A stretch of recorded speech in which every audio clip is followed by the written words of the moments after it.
Assalamualaikum warahmatullahi wabarakatuh. Waalaikumsalam warahmatullahi wabarakatuh. Kabar tas semua nak? Alhamdulillah luar biasa. Allahu Akbar. Masya Allah, alhamdulillah rabbil alamin. Puji dan syukur kita panjatkan atas kehadiran Allah Subhanahu wa taala yang mana sudah memberikan kesehatan kepada anak-anakku semua di sini untuk bisa melanjutkan kegiatan belajar mengajar yang insya Allah akan dilaksanakan selama kurang lebih 3 jam pembelajaran. Agar pembelajaran hari ini bisa bermanfaat bagi anak-anak semua dan bisa memberikan manfaat bagi orang lain, alangkah baiknya jika pembelajaran ini kita awali dengan berdoa, lalu dilanjutkan dengan membaca 3 qul dan dilanjutkan dengan menyanyikan lagu Indonesia Raya sebagai bentuk nasionalisme. Kata kelas, Algi, silakan pimpin doanya nak.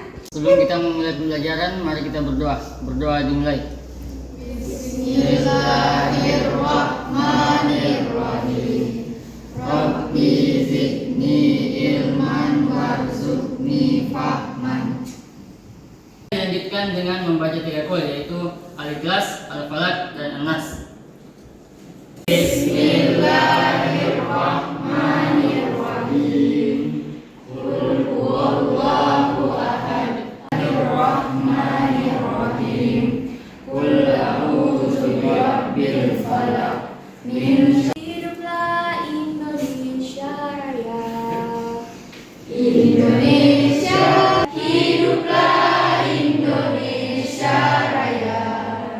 Sebelum mulai pembelajaran, Ibu akan mengabsen dulu, Ibu akan cek kehadirannya dulu. Adnan Maulana, Andi Desi Salsabila, Dimas, agar pembelajaran hari ini bisa kondusif dan bisa bermanfaat, kita manfaatkan benar-benar 3 jam pembelajaran itu. Ibu mau yang di atas meja kalian itu hanya ada buku sosiologinya, buku tugasnya atau buku tulisnya, dan alat tulis. Dan sampah-sampah jika ada sampah-sampah di sekitar meja karena tolong dibuang dulu di tempat sampah supaya benar-benar kita manfaatkan ini 3 jam pembelajaran. Oke? Untuk merelaksasikan pikiran anak-anak sebelum masuk pembelajaran yang berat-berat, Ibu akan melakukan ice breaking dulu. Pada pertemuan sebelumnya, kita telah sama-sama mempelajari mengenai konsep ketimpangan sosial. Ada yang masih ingat tidak mengenai apa itu ketimpangan sosial? Silahkan Algi. Ketimpangan sosial dapat dipahami sebagai ketidakseimbangan dalam masyarakat. Ketidakseimbangan tersebut terlihat jelas dari adanya jarak yang tajam dan mencolok di antara golongan-golongan dalam masyarakat. Ketimpangan sosial yang terjadi dalam masyarakat biasanya berkaitan dengan perbedaan tingkat kesejahteraan dan kualitas hidup kelompok masyarakat. Oke. Kita beri tepuk tangan untuk Algi yang telah masuk dan sudah menjelaskan mengenai konsep ketimpangan sosial. Ibu harapkan semua yang ada di sini juga paham mengenai apa itu konsep ketimpangan sosial. Lalu kita sudah pahami pengertiannya ketimpangan sosial. Ada dari pembelajaran ini, dari tujuan pembelajaran ini tentu ada manfaat yang akan kita dapatkan. Apa saja manfaatnya, Bu? Nah, manfaatnya itu kalian bisa mengetahui faktor demografi ini dan pendidikan ternyata mempengaruhi ketimpangan sosial. Sehingga setelah kalian mengetahui faktornya, kalian bisa mengambil langkah atau strategi bagaimana ini ketimpangan sosial tidak melebar di masyarakat. Dan kalian simak baik-baik video ini sebagai stimulus bagi anak-anakku untuk memahami pelajaran lebih lanjut lagi.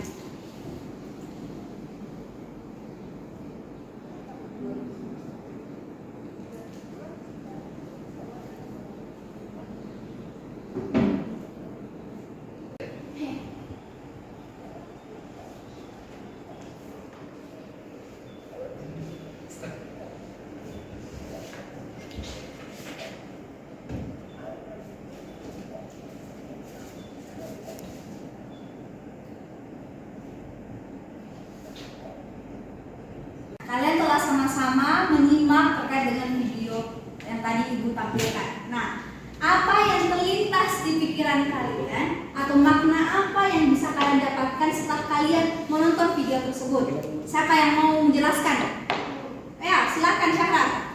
Bonus demografi merupakan suatu keadaan di mana penduduk yang ada di dalam usia produktif jumlahnya lebih banyak dibandingkan dengan penduduk usianya tidak produktif. Iya, tepuk tangan dulu untuk Syahra.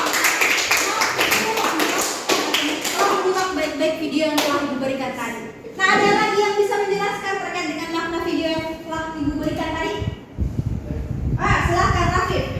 Jumlah penduduk usia produktif yang meningkat. Hal ini juga harus didukung dengan ketersediaan lapangan pekerjaan. Hal ini juga menjadi salah satu syarat wajib dalam mempersiapkan bonus geografi. Demografi. Yang benar adalah bonus demografi. Oke, kita beri tepuk tangan untuk Rafiq. Dari video timbul kemudian pertanyaan, kenapa bonus demografi ini kita pelajari dalam faktor ketimpangan sosial yang berkaitan dengan demografi dan pendidikan? Mengapa nih kemudian demografi dan pendidikan ini memberikan kontribusi munculnya ketimpangan sosial, dan apa kaitannya dengan bonus demografi? Nah, untuk menjawab semua itu, untuk menjawab pertanyaan-pertanyaan itu, Ibu mau kita bagi kelompok, sama-sama mendiskusikan bersama dengan kelompoknya masing-masing. Jadi pembagian kelompoknya itu menghitung dari 1 sampai dengan 5. Silakan dari 5 dulu. 1, 2, 3, 4, 6, 1, 2, 3, 4, 6. 2, 3, 4, 5. Kalian sudah terbagi berdasarkan jadi 5 kelompok. Jadi Ibu mau di sini nanti duduk sesuai dengan kelompoknya masing-masing. Nanti Ibu akan bagikan lembar kerja. Nah, lembar kerja ini terkait dengan pertanyaan-pertanyaan yang akan kita pelajari atau yang akan kita tuntaskan hari ini. Di sini ada 5 pertanyaan. Bagaimana kondisi demografis itu memicu munculnya ketimpangan sosial, bagaimana faktor pendidikan itu memicu yang namanya ketimpangan sosial, dan bagaimana kemudian bonus demografi yang tadi dijelaskan dalam video ini memberikan kontribusi dalam memecahkan ketimpangan sosial yang ada dalam masyarakat. Nah, untuk itu silahkan kalian duduk bersama dengan teman kelompoknya masing-masing untuk sama-sama memecahkan pertanyaan-pertanyaan yang ada di dalam lembar kerja. Sudah duduk sesuai dengan kelompoknya masing-masing? Nah, Ibu akan bagikan lembar kerja untuk kalian diskusikan sama-sama. Ini kelompok 1, ini kelompok 2, ini kelompok 3, ini kelompok 5,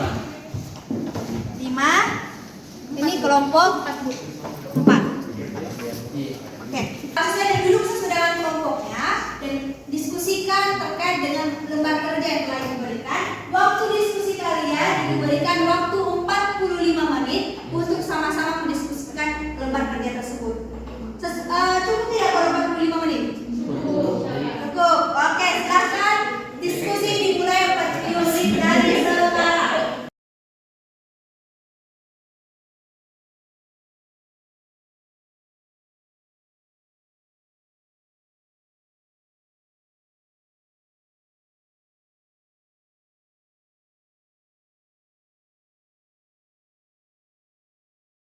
Waktu diskusi kalian telah habis. Nah, Ibu minta setiap kelompok itu mempresentasikan terkait dengan lembar kerjanya. Tapi untuk mengefisiensikan waktunya, Ibu minta di kelompok 1 mempresentasikan lembar kerja nomor 1, kelompok 2 mempresentasikan lembar kerja nomor 2, kelompok 3 mempresentasikan lembar kerja nomor 3, begitupun juga kelompok 4 nomor 4 dan kelompok 5 nomor 5. Oke? Silakan kelompok 1 mempresentasikan hasil diskusinya. Nomor 1. Assalamualaikum warahmatullahi wabarakatuh. Waalaikumsalam warahmatullahi wabarakatuh. Saya dari kelompok 1 ini mempresentasikan hasil kerja dari kelompok kami. 1. Bagaimana kondisi demografis memicu munculnya ketimpangan sosial di dalam masyarakat. Kondisi demografi memiliki relasi dengan masalah kependudukan antar satu wilayah masyarakat dengan wilayah lainnya yang tentunya memiliki perbedaan. Demografi ini dapat meliputi jumlah penduduk yang ada pada sebuah wilayah.